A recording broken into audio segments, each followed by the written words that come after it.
kembali lagi dengan saya di ibadah online sekolah minggu. Bagaimana kabarnya? Luar biasa. Yes.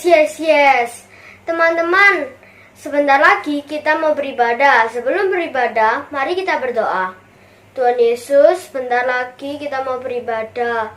Tolong Tuhan berkati ibadah ini dari awal pertengahan hingga akhir Tuhan. Terima kasih Tuhan Yesus. Haleluya. Amin. Selamat beribadah.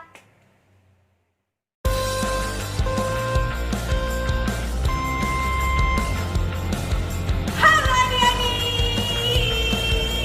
yang ada di rumah, yang masih di kasur, yang masih di ruang tamu, yang masih tiduran. Kita mau bangkit berdiri semuanya. Tapi kita belum bisa nyanyi.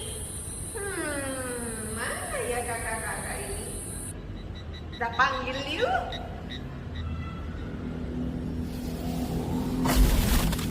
Gabriel! Wah, sudah muncul semuanya. Wah, halo adik-adik. Kita ketemu lagi minggu ini dalam acara sekolah minggu. Kita mau memuji dan memuliakan nama Tuhan karena hari ini adalah harinya Tuhan.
Kita mau katakan, kalau kita mau baca kitab suci, karena kita mau tumbuh, kita mau besar.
kita akan pujian satu pujian.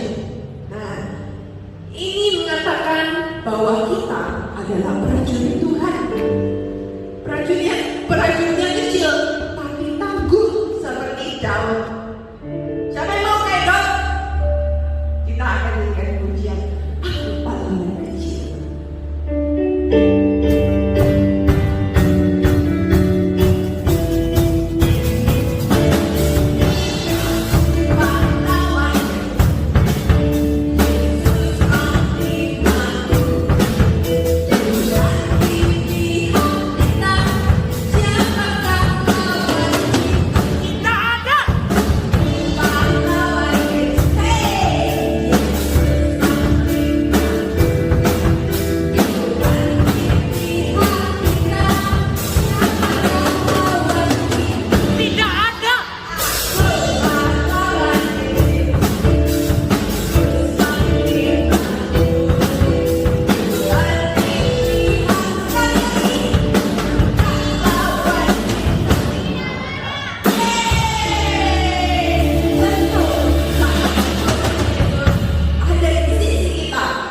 Panglima kita, siapa lawan kita?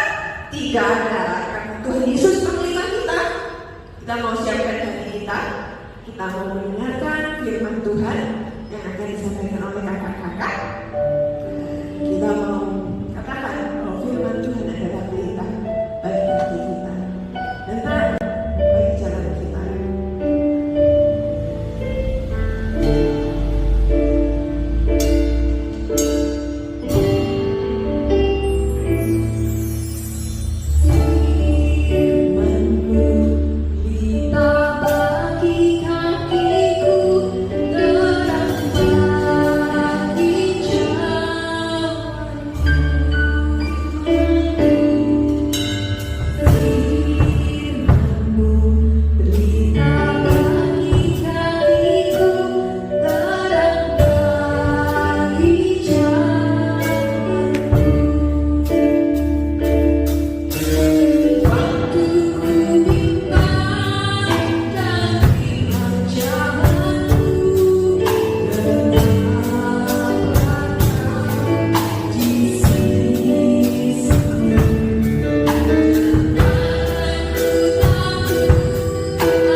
Selamat pagi.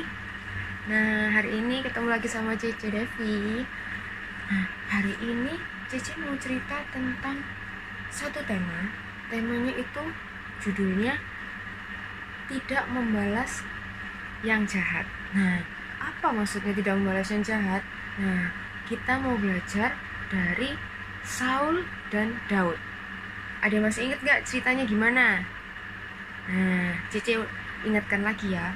Jadi, cerita Saul dan Daud itu, dimana Daud itu adalah seorang prajurit dari Raja Saul. Nah, tapi Raja Saul ini iri sama Daud. Kenapa kok Daud yang kecil itu bisa mengalahkan Goliat yang badannya besar? Tapi Raja Saul itu iri karena dia takut suatu saat Daud akan merebut tahtanya untuk menjadi raja. Nah, dari situ muncullah keinginan-keinginan dari Saul untuk membunuh Daud dengan berbagai macam cara. Nah, dari situlah Daud mulai kabur dari Saul, sehingga pada akhirnya dia sampai di sebuah gua. Dia bersembunyi dengan teman-temannya di situ. Dia bersembunyi. Ternyata Saul tidak tinggal diam. Dia juga mengejar Daud kemanapun Daud pergi. Nah, suatu ketika Saul berhenti di sebuah gua juga yang ternyata sama dengan yang ditempati oleh Daud. Nah, ketika Saul masuk ke dalam gua tersebut, Saul masuk sendirian. Nah, Daud dan teman-temannya bersembunyi. Kemudian Saul itu tidur di dalam gua tersebut.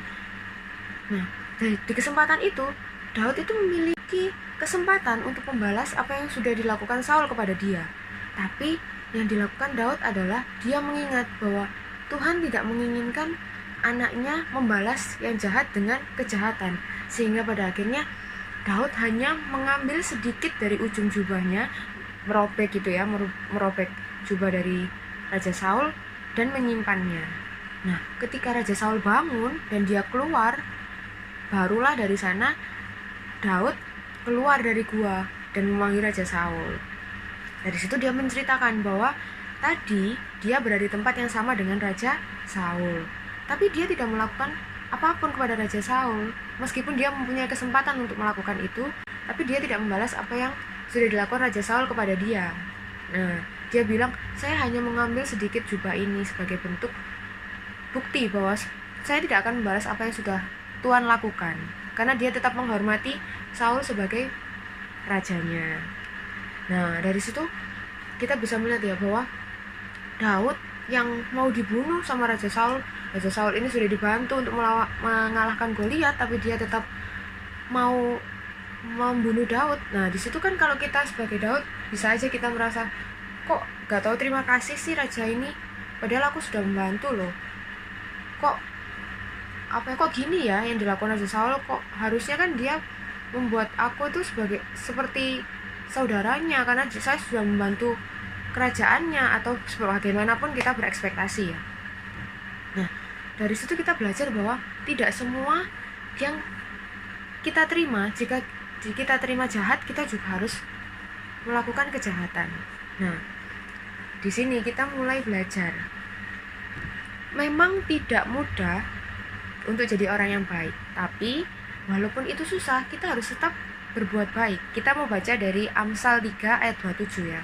Kita baca sama-sama. Kita buka Amsal 3 ayat yang ke-27. Kita baca ya. 2, 3. Janganlah menahan kebaikan daripada orang-orang yang berhak menerimanya, padahal engkau mampu melakukannya. Nah, di ayat ini kan dikatakan, jangan menahan kebaikan daripada orang-orang yang berhak menerimanya, padahal kita mampu melakukannya.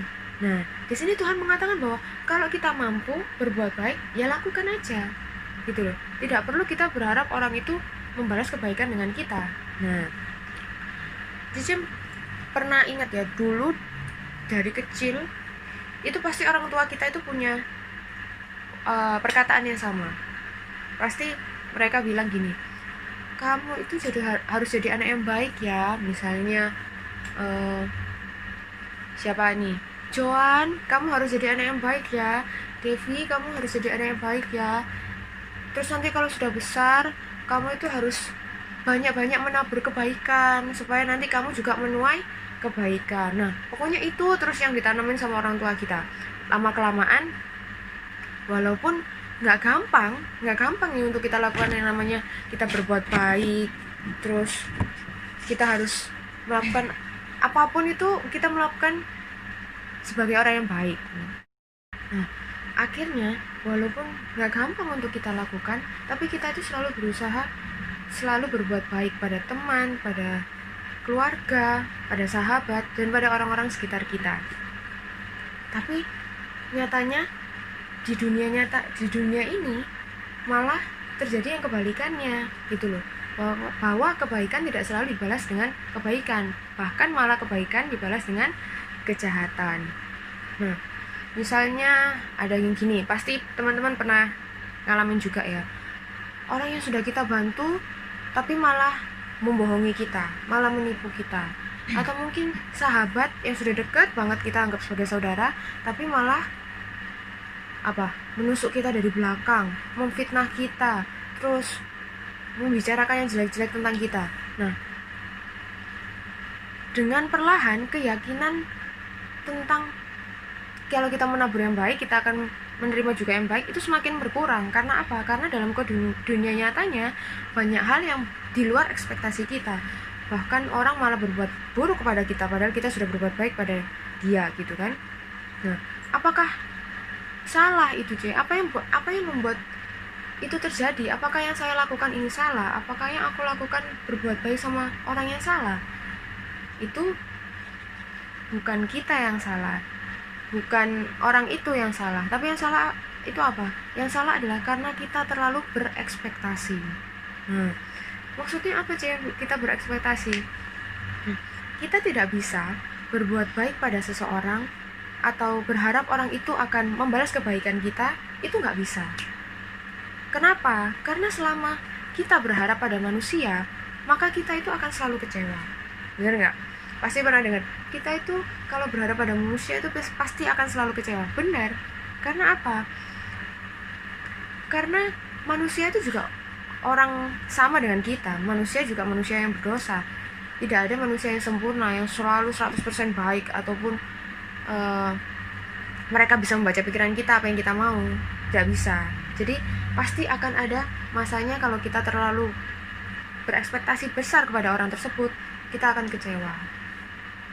Nah, pernah ada yang dengar nggak kalau petani itu pernah bilang gini, kalau misalnya saya menanam benih padi, yang tumbuh itu bukan hanya padi, tapi akan juga ada ilalang yang tumbuh bersama dengan padi tersebut, yang akan mengganggu hasil panen itu. Nah, apakah itu salah dari petaninya? Belum tentu, tapi itulah proses hidupnya. Jadi kadang ketika kita berbuat baik, bukan berarti itu menjamin kalau kita akan selalu bertemu dengan orang yang baik, ya kan? Akan ada orang-orang yang mengecewakan kita, akan ada orang-orang yang menjahati kita, atau mungkin akan ada orang yang menipu kita, dan lain sebagainya. Nah, ada cobaan, ada juga kesedihan. Nah, itu semua itu proses hidup. Itu proses ujian yang Tuhan kasih dalam kehidupan kita supaya apa? Supaya kita itu jadi orang yang lebih kuat, jadi orang yang lebih tangguh. Nah, terus gimana dengan prinsip tabur tuai? Berarti apa artinya kalau misalnya yang kita tabur itu tidak akan kita tuai? Nah, jawabannya adalah kebaikan yang kita buat untuk orang lain, nah belum tentu akan dibalas kebaikan dengan orang tersebut juga. Nah, tapi kebaikan kita pasti, nah ini Cece bilang pasti akan terbalas dengan kebaikan. Kalau bukan dari orang itu, mungkin dari si A, si B, si C, atau mungkin dari orang yang nggak kita kenal. Nah, tapi itu akan pasti terbalaskan. Kenapa?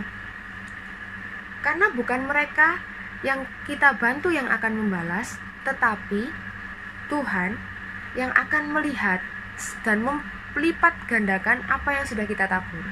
Nah, ada yang pernah bilang gini, kalau misalnya kamu sukses, kamu juga akan mendapat beberapa teman yang palsu dan sahabat sejati. Nah, tapi apakah ketika kamu mendapat teman yang palsu dan sahabat sejati, kamu akan menjadi orang yang tidak sukses? Pasti nggak mau dong. Jadi, meskipun dalam kehidupan kamu akan mendapatkan yang baik dan yang buruk, kamu tetap harus menjalani hidupmu kan. Nah, itu juga yang kita lakukan. Kalau misalnya kita melakukan perbuatan baik tapi kita mendapat perbuatan yang buruk dari orang lain, kita tetap harus menjalani hidup kita. Bukannya kita malah mengeluh kenapa ini, tapi kita tetap harus jalani saja apa yang sudah Tuhan berikan, apa yang sudah Tuhan izinkan terjadi dalam kehidupan kita. Sama halnya kalau misalnya kita jujur nih, kita ada tipe orang yang jujur dan terbuka. Mungkin saja orang lain akan menipu, dengan gampangnya kita akan tertipu. Tapi bagaimanapun kita pasti akan tetap ingin menjadi orang yang jujur dan terbuka. Karena apa? Karena itu yang Tuhan kendaki, itu yang Tuhan mau.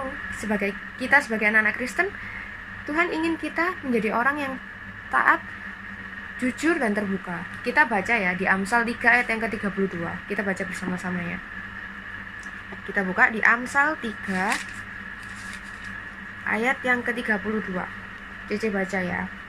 Karena orang yang sesat adalah kekejian bagi Tuhan, tetapi dengan orang jujur ia bergaul erat. Nah, di sini dikatakan bahwa orang yang sesat adalah kekejian bagi Tuhan, tetapi orang yang jujur ia bergaul erat. Nah, kalau kita mau bergaul erat dengan Tuhan, berarti kita harus jadi anak Tuhan yang jujur. Jadi gimana pun misalnya kita dibohongi, kita sudah jujur, tapi ternyata kita difitnah atau kita dibohongi orang lain, kita tetap harus melakukan dan mengatakan yang jujur. Begitu juga dengan kalau misalnya kita berbuat baik dengan orang lain, pasti akan ada yang berpikiran bahwa oh mungkin Devi ini berbuat baik itu ada maksudnya tersembunyi, itu pasti ada maunya gitu. Tapi gimana pun juga, meskipun orang mau berkata ABC atau apapun itu, kita tetap harus berbuat baik apapun itu. Kembali lagi di Amsal 3 ayat 27 tadi. Karena apa? Janganlah menahan kebaikan daripada orang yang berhak menerimanya, padahal engkau mampu melakukannya. Kalau kita mampu, kita lakukan aja. Tidak perlu kita melihat atau mendengarkan perkataan orang lain. Kalau kita merasa bahwa aku mampu kok berbuat baik untuk orang ini, aku mampu kok melakukan yang terbaik dalam kehidupanku, ya lakukan saja. Tidak perlu mendengar dan melihat apa yang orang lain katakan, karena belum tentu apa yang mereka katakan itu benar juga gitu kan. Jadi bagaimanapun kehidupan yang kita lakukan, berikanlah yang terbaik dari diri kita. Bagaimanapun kehidupan kita ini, perbuatan kita, kebaikan kita, keburukan kita, ini tuh bukan urusan antara kita dengan manusia-manusia yang ada di dunia. Tapi pada akhirnya ini akan menjadi urusan kita dengan Tuhan. Ya, jadi gak perlu kita mendengarkan orang lain, fokus kita hanya kita dengan Tuhan. Memang gak mudah untuk jadi orang yang baik, tapi walaupun susah, tetaplah berbuat baik. Oke, firman Tuhan hari ini Cece tutup. Semoga adik-adik bisa mendapatkan hal-hal yang baik, yang positif, bahwa dalam kehidupan pasti ada yang baik, ada yang buruk.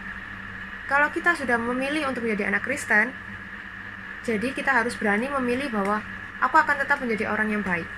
Aku akan tetap melakukan kebaikan, apapun balasannya nanti atau apapun yang akan terjadi ke depan. Ini aku lakukan hanya untuk kemuliaan nama Tuhan. Oke? Oke. Sekarang kita sama-sama berdoa ya. Berdoa sama-sama. Kita mau berdoa untuk keluarga kita mau berdoa untuk sekolah kita mau berdoa untuk pekerjaan kita, atau apapun yang kita lakukan, aktivitas kita seminggu ke depan, kita mau berdoa. Kita sama-sama berdoa ya. Tuhan Yesus, terima kasih ya Tuhan, kalau pada pagi hari ini Tuhan sudah izinkan kami semua untuk mendengarkan firman Tuhan. Mungkin banyak hal yang kami lakukan yang mungkin salah ya Tuhan, tapi dari firman Tuhan ini kami belajar bahwa kami harus selalu melakukan kebaikan dengan siapapun dan bagaimanapun caranya ya Tuhan, karena kami mau menjadi anak Tuhan yang taat pada perintah Tuhan dan mau mendengar perintah Tuhan. Tuhan, ajar kami untuk selalu menjadi anak yang terang, menjadi garam dan terang dunia ya Tuhan. Ajar kami untuk selalu taat pada orang tua. Ajar kami untuk selalu mengandalkan Engkau dalam setiap aktivitas kami ya Tuhan. Tuhan, jika hari ini ibadah kami telah usai, kami mau serahkan kehidupan kami ke depan ke dalam tangan-Mu ya Tuhan. Jagai kami, lindungi kami, tutup bungkus kami dalam kuasa darah-Mu ya Tuhan. Kiranya aktivitas yang akan kami lakukan ke depan, kami mau serahkan ke dalam tangan-Mu ya Tuhan. Di dalam nama Yesus, kami sudah berdoa dan mengucap syukur. Amin. Dan terima kasih, Tuhan Yesus memberkati.